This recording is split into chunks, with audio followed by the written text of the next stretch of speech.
You know, I've watched you. Sometimes our people disagree with you, but I mean, I understand some of your approach. I mean, sometimes we take a hard bite. It helps us as politicians. Nowadays, when I listen to you, I even panic. Why? Hey, Why do you panic? The way you, Papa, you know Papa. Figuratively, he bites as hard as he can. Okay. And of course, when he puts his fangs into you, you certainly feel it. I think it prickles. Watch Johnny's bite.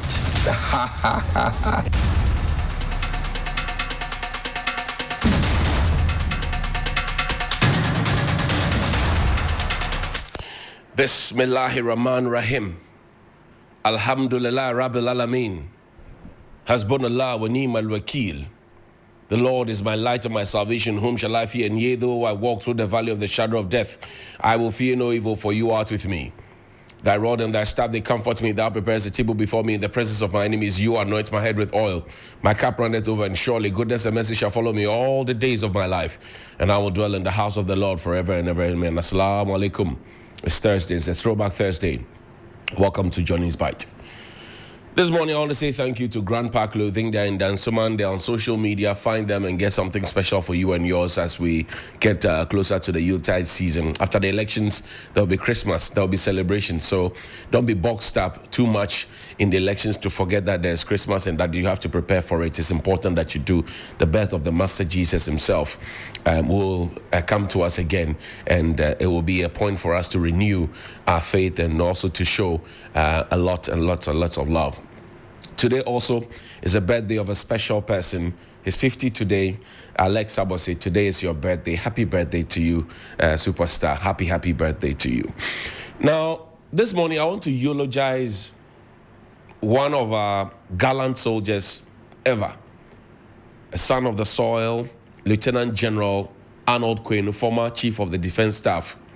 And for those who may not know, and the Gen Zs, those who may not have bothered to read, put this picture up there, please, quickly. We don't have too much time. They called him the Buffalo Soldier. He has gone to be with the Lord. This gentleman was the man who, at the time when Liberia was up in flames already, was marshaled and was sent right there into the heat. And he settled all the dust. ECOMOG.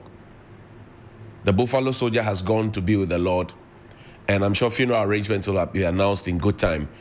But he was a jolly good soldier, a gallant and brave man, and nobody can take that from him. In the last days, he had what they called Center for Conflict Resolution, was a CSO that had interest in elections and security matters. CENCO, that was what it was called.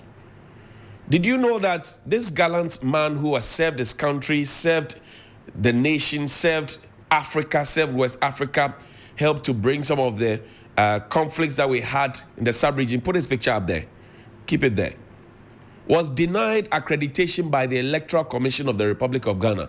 The Jean Mensah-led Electoral Commission denied him accreditation to go and observe the elections. Put his picture up there. I mean, who else could be more qualified to be observing elections for you aside the man who went into a war-torn Liberia? The country was up in flames. And together with his team, he led them. He led a team to douse the fire and settle the dust. CENCO applied to the elected. Now, one of the CSOs in security that applied to the Jean Mensah-led Electoral Commission. And he was refused accreditation to observe the election. You see how we don't take experience and expertise serious in this country. So everything we do is literally matrai makwe. We are doing matrai makwe. How do you deny such a man who has seen it, who has felt it, who knows it? How do you deny such a man an opportunity to even guide you? Because if this man gets to a polling station and there's something untoward happens, he knows, he can smell it, he can see it from a distance without even getting close to the action. He can tell. He is not alone. There are many CSOs who have been denied accreditation. I asked the Electoral Commission, on what basis did they do that? What gave them the authority and the temerity to do that? I'm talking about the Buffalo Soldier and many others in the security CSO sector. Which law tells the EC to do that? And I'm saying that the EC, come to me, the EC should be concerning itself with things that they themselves have written in their laws. You see how they quickly backtrack with the media thing, that the accreditation you have, you can actually take to every coalition center. They backtrack. I'm saying, who gave them who put that in the heads of the EC? Who did that? Who did that? A certain restrictive attitude and a certain restrictive approach. The soldiers who were disenfranchised, the special voting, the policemen who were disenfranchised, the special voting, the prison officers, the media who were disenfranchised in the what do you call it, the special voting. That is what you should be focusing on. And so far, the Electoral Commission has not said sorry to them, has not made a statement to them, and I wish that they sue the Electoral Commission. Today, we have had to go back to the Western and Eastern region to go and do special voting. People have been disenfranchised, not because they did not turn up to vote, not because they did not apply to be put on a special voters list, not because they were not aware that that day was special voting. They turned up hale and hearty, they were ready to vote, and they were disenfranchised by the system. And the Electoral Commission has kept shut and mute about it. I thought we had people who knew how to string words together and speak English at the Electoral Commission. And every 2 seconds, they're either writing a statement or putting out a press release or something. And organizing press conferences. They should come to the center and tell the people who feel disenfranchised this morning why their names, they applied to be on the special voters list and their names were taken off. The Electoral Commission owes us a responsibility and an answer. And I always say this, look, we made a big mistake when we decided that the Electoral Commissioner will not enter the witness box in the court in the election petition. That's my opinion. So the Electoral Commissioner up to now thinks that she is not accountable to us or serving us. She thinks that her role is separate and they are independent. You are independent, but your independence is to our service. It is to our service. Your independence, it is to our service. We made a big, if we had put Madam G. Mensah in the box, the witness box, in that election petition, I'm sure that we would not have had some of these narratives. Because then the questions would have gone to her. As I speak to you today, people have been disenfranchised not because they did something wrong, not because they did not turn up. They applied, the application was not rejected, and they have been disenfranchised from choosing who becomes their president or parliamentary candidate. And it is a big concern. Are we still talking about free, fair, and transparent elections? How free is that? How fair is that? How transparent is that? If I have been disenfranchised and I cannot exercise my right because of somebody's inefficiency and that person has refused to explain the inefficiencies. Rather, they are concerning themselves with restricting people from observing elections. Since when in this country? From the VCRAC crab era in the 1960s up until now. Which Electoral Commission decided that I'll look at your face and I'll look at the way your nose looks like and I'll look at the way your forehead looks like and I'll look at the way and I say, I won't give you accreditation. Which Electoral Commission has done that?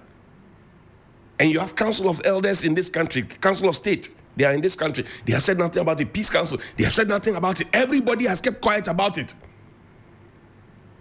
They are waiting for those people to react in a certain way and then they'll come and say, let peace prevail. What was the criteria for securing accreditation by the Electoral Commission? What was the criteria? Did they put out a clear-cut criteria that you have to satisfy these prerequisites before you get accreditation? We should be asking the Electoral Commission. Let the Electoral Commission stop arrogating unto itself powers that it does not have. And if I were one of the people who had been disenfranchised, I will sue the Electoral Commission. God is my witness. God is my witness. I will sue the Electoral Commission because you only need one vote, 50% plus one vote to get a president. And that power has not been given to Jean Mensah, nor to Bosman Asari, nor to Tete, nor to any of the other MPP people who are on the panel. There are 2 MPP or 3 MPP people who were put on it. Everybody has also kept quiet about it. It's been described variously. The videos are all over the place. I am not the one saying it. It's there, variously described. It is no longer alleged. They are still on the Electoral Commission. We are going into an election. Will it be free, fair, and transparent? I don't know. I've just asked 3 questions. And I hope that in the next few hours, the Electoral Commission will find some conscience to come and talk to the people who they have disenfranchised by their own system. If you read CI 127, it is clear that if you put your name on the special voters list and you don't get to vote, you have lost your right to vote. If you look in the CI, you also find a schedule of a table of, how names are entered into the special voters list. So the Electoral Commission owes us an answer because the election is funded with our taxes. The election is not funded from anybody's pocket money at the Electoral Commission. We all contribute to funding it. So they must know that they owe us a duty, and a duty of accountability they must render. Take me to the airport. Yesterday I told you about something that happened at the Tamale airport. Play the video for me. The aircraft, I've gotten some more information, and I understand that some people have been picked up and kept in the guard room. They were suspected to have been the ones who have recorded or connected to the recording. Play the videos for me. Go to yesterday's folder and pick the videos and let's put them on air. Whatever is being transported, we do not know. But my understanding is that the aircraft is called CASA C295M. CASA C295M. This was the Tamale airport, the old one, closer to the military base. The aircraft is usually received by the crew, I'm told. My sources tell me. Now, on this occasion, when they marshaled the aircraft to come, the crew were asked to stay off by the pilots and the people on the plane. They asked the crew to skip off. There are usually 3 doors, I'm told, that are opened that will contain the luggages and everything else. And all those doors were shut. Only the one opposite. So if we're standing on the right-hand side of the plane, the one opposite, the one on the left-hand side was the one that was open. The one on the right-hand side, which was facing where the crew ordinarily would have come from, was shut. So that you won't see. But God is not a blind person. Apologies to my blind friends. He sees everything. So somebody saw it and recorded the video that I'm playing to you. There are other videos of an ambulance moving up. Play those videos. Now, I'm told that people have been kept in a guard room, and there's some promise that they will be dealt with severely. We will want to know what is in the aircraft, or what was in the aircraft, what was being transported, where it was being transported to, why they were being transported in such a manner. These are questions that must be answered. A very, very simple and serious question that must be answered. Very, very serious and simple question that must be answered. What was in that plane? And why did they have to use ambulance and other vehicles to create a certain impression? I'm asking a question. The CASA C295M. CASA C295M. They are the vehicles you have on your screen. What was contained in them? Are they guns? Are they money? Or a combination of the two? And if nothing untoward had been done, why are people being looked for to be kept in the guard room? Why have people been kept in the guard room and with the promise and pledge to deal with them severely? Is it another order from above? Who is ordering from above? And why is the person ordering from above? What is the person's interest from above? And I wish to one day see this person from above, because every time when something wrong happens, they say, order from above. So you see where they're filming from. That's where the door was opened. The other side, that's where all the doors were closed.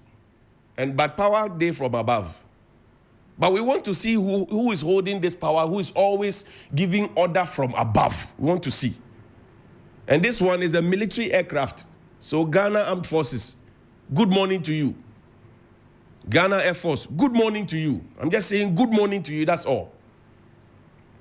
What was in this plane at this crucial time? And why were things being transported in such a manner? The people ought to know. Tell the people the truth. Take me to Takoradi.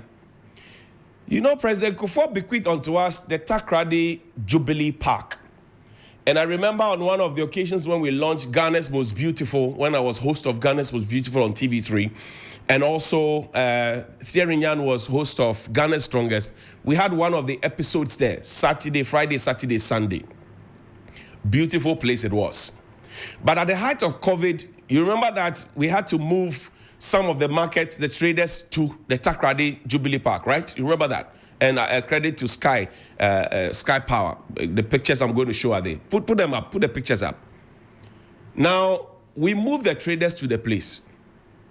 This is supposed to be under the Efia-Kwesi Municipal Assembly and secondly, Takoradi Municipal Assembly. There's some revenue issues ongoing there. One of the assemblies is not getting the money, the revenue that they're supposed to get. And look at what has become of the Jubilee Park that President Kufuor bequeathed unto us as a country in celebrating our Ghana at 50. Good morning to Dr. Charles Rekubrobe. Look at what has become. Sure, just flip the pictures. There are plenty of pictures. Just be flipping the pictures so we can get to see what has become of our Jubilee Park in Takoradi.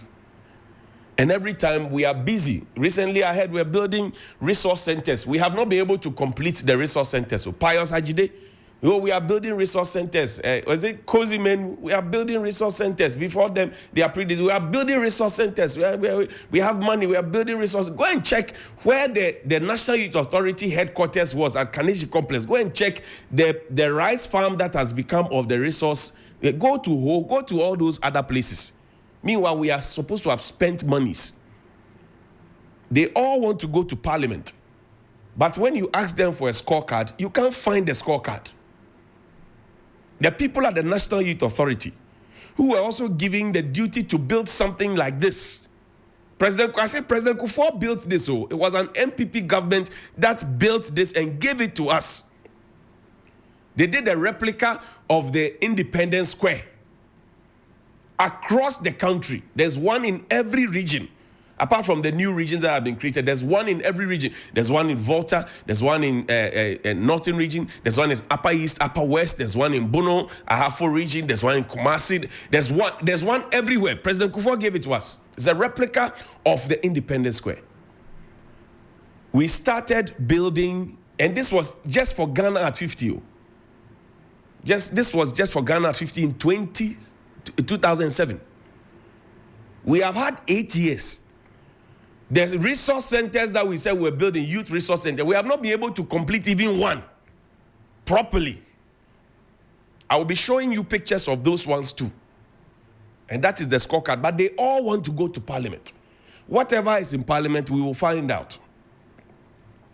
Whatever is there in Parliament, we shall find out. Now, you know, once upon a time, there was something called the Nation Builders Corps. It was a big campaign deal for the government of the day. Nation Builders Corps, NAPCO, for short. NAPCO had Revenue Ghana, it had Heal Ghana, it had Feed Ghana, it had Teach Ghana, it had Digitize Ghana, it had Entrepreneurship Ghana, and it had Civic Ghana. 7 modules under NAPCO. 7.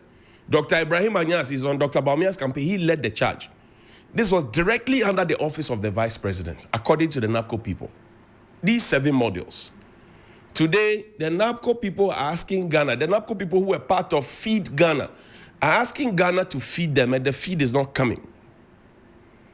The NAPCO people who were part of Heal Ghana are asking Ghana to heal them from their pain, and the healing is not coming. The NAPCO people from Teach Ghana have been taught a very bitter lesson. The NAPCO people from Digitize Ghana have had their own share of exorbitant and too expensive data rates and everything else. The NAPCO people from Civic Ghana have been taught a very painful lesson that if you go and you sell yourself cheap, you will be bought cheap. And you will not find yourself when you want to find yourself. Because they believed in a certain promise of employment in 2020. Even though they were not happy and they were owed allowances, they were made, they queued up and they said, we will, because we want to protect it. Remember me. You remember that hashtag? Remember me. Recently, they were called into a meeting by Dr. Ibrahim Anyas at the YEA office. They were called into a meeting. Sure, there's a meeting, the NAPCO people sitting in a room. There's a meeting. They were called into a meeting. When they were called into that particular meeting, they were promised and told that the portals will be opened and that they should go and fill some forms. Some people tell me, the NAPCO people tell me, that they had to go and borrow money to be able to transport themselves, to be able to go and fill those forms, in sure hope that they were going to get their monies. As we speak, NAPCO people have not been paid. Now, find me Nana Kumia's video. I had an interview with Nana Kumia. He's a member of Dr. Bawumia's campaign. He was very honest on that day. Listen to him. What is your message to the NAPCO people? What's the problem? They are owed arrears. They say you have abandoned them. These days, you don't even talk about them as an achievement of job creation. It's a stigma that government must correct quickly. And who corrected? Dr. Bawumia has the opportunity to correct it. Dr. Ibrahim Anyas, who was at the helm of affairs at NAPCO, is in his campaign team with you. I am saying that government should correct it quickly. How? It's an embarrassment. By paying them. And I'm hoping that it will be paid very soon. What is your message to the NAPCO people? What's the problem? They are owed arrears. They say you have abandoned them. These days, you don't even talk about them as an achievement of job creation. It's a stigma that government must correct quickly. And who corrected? Dr. Bawumia has the opportunity to correct it. Dr. Ibrahim Anyas, who was at the helm of affairs at NAPCO, is in his campaign team with you. I am saying that government should correct it quickly. How? It's an embarrassment. By paying them. And I'm hoping that it will be paid very soon. This was in June of this year. And I thought that when Nana spoke, somebody would have listened at least and done something about it. Because even though the government has pushed down our throats the numbers of 100,000 NAPCO beneficiaries, the last time Mr. Ken Ofori-Atta read the budget in Parliament, he spoke about 97,373 personnel. So there's no chance to aggregate things. They have not been paid. If they are indeed 100,000 and they decide that the 100,000 are going to vote against the government, can the government stand it? Even if 20,000 of them decide that they are angry with the government, they will not be overly partisan like what happens on their pages. And we are on their pages. Can the government stand it? Politics is local. Politics is about numbers. This is not the time to make people angry. We had a long time not to have made them angry.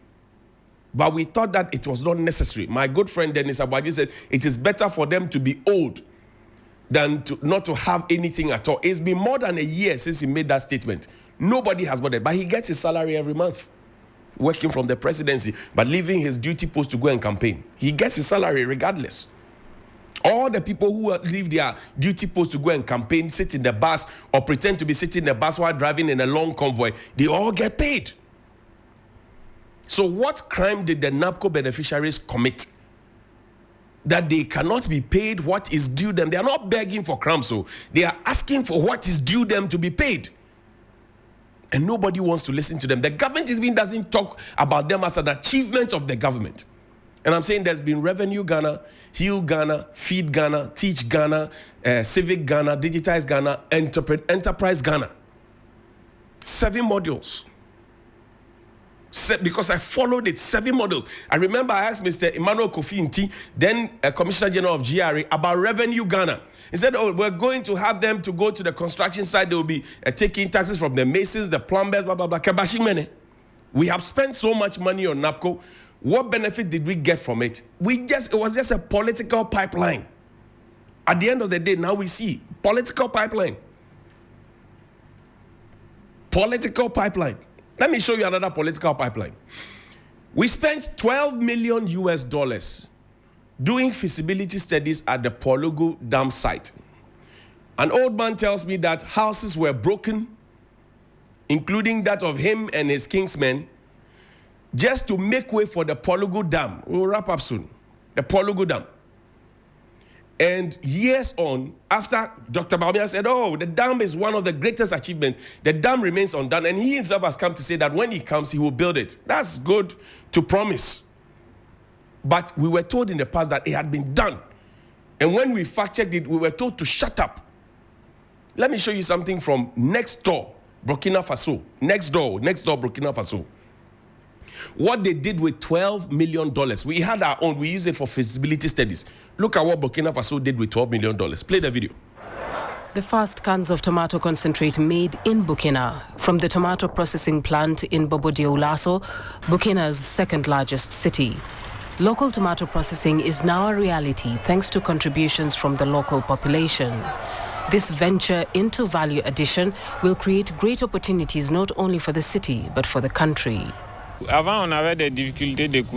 used to have problems with sales, and when producers managed to export, it was to Côte d'Ivoire. There too, the tomatoes rot on the way. With the arrival of the plant, this handicap has been dealt with. The transitional president, Captain Ibrahim Traoré, invited Burkinabes to subscribe to the shareholding for the plant, eliminating the need for external aid. The plant will help to mitigate waste in the tomato sector due to insufficient storage and processing infrastructure. $12 million. Think about it. We spent the same $12 million on the Japan deal, which never came. When the Burkinabes they held $12 million in their hands, they opened the tomato factory to give the farmers hope, to give jobs to their people, and to make sure that they were not importing tomato paste. When we got ours, we said we were going to do feasibility studies, and we wasted all the money. And you still have people explaining to you why and how we wasted the money. Look, 2 days ago, Dr. Bawumia went to the airport, right? The E-gate thing, right? Did you know that it had happened in the past? Today's Throwback Thursday. Show me those ones quickly, then we'll wrap up. It had happened before. This was in 2015. ABC E-gates at Kotoka Airport in Ghana, March 4, 2015. Right? This was in 2015. Kotoka was to get the E-gates. 2015. Put them up, please. We don't have too much time. 2015. And then you had also, on Tuesday, March 27, 2018, the Minister of Communication, Mrs. Eslaosu Kufu, inaugurated 9 electronic E-gates at the Kotoka International Airport. Right there. Minister of Information. This was Kojo Nkrumah and Mustafa Hamid's Ministry of Information. Then now Dr. Bawumia has also gone to launch it. So which is which? E-gate Baku, commissioning Bebre. Yeah, E-gate Baku, commissioning Bebre. Commissioning Bebre. So what's going on? If you ask the question, then they say don't ask the question. Now, quickly, in a minute, I'll address Ghana Police Service. Good morning to you, IGP Dampare. Your own boy, sir. 2 major political parties are having their final rallies in Accra. There are 34 constituencies in Greater Accra region. And we decided that we're going to have the 2 major political parties do their rallies in adjoining constituencies. I don't know what thinking went into this decision. I'm a layman. I'm not a security person. But me, as a layman, knowing that there are 34 constituencies in Greater Accra region, I would have separated them. We put them together. Now schools are calling parents. Presec yesterday called one of my friends to say, come and pick your child at 12. People at Northridge, like some, they say, come and pick your children. Now we are creating a certain fear and panic. And I want to know who thought through it, which operations person thought through it, that put NDC and MPP and their supporters in this heated moment when everybody wants to win. Someone wants to break the 8, someone wants to keep the 8, someone wants to stop the 8, someone wants to rake in the 8, someone wants to break the 8, someone wants to do something. Then you put them together in adjoining communities and constituencies. Who thought through it? Ayawaso West Wogon already is a hotbed. John Dumelo is there. Lydia Lassan is there. They're sharing food in the queue for people to go and vote. Already the place is hot. Medina is also another hotbed with all the zongos and everything else. We know how concentrated the place is. Then we put the 2 political parties together in adjoining communities, and we tell them to have their rallies, and we are rather giving people alternative routes to go around it. Who brought the idea? Who thought through it? And who okayed it? I'm asking. Where is the common sense? Where is it? As a layman, I will not do that. I will put maybe NDC in Medina, and I will put MPP in Wejak Bawe or English and Manfro Botiano, some place, slice place. Separate them. But we put them in adjoining communities too, like that. And I'm asking, who brought the idea and who endorsed it at the Ghana Police Service? And it's an election security task force. So all the people with the pegs on their shoulders, with their gadgets and everything, their lanyards, everything, they all sat down and agreed to this. And now parents are being called to come and pick their children. I'm not a security person, but this certainly doesn't make security sense to me. If we do not want Shatawale and Stonebwoy to have a concert on the same day, at the same venue, we don't want the two of them to be at the same place at the same time. Ghana Police, you made that decision. That Shatta fans and Beam fans should not be at one place at the same time.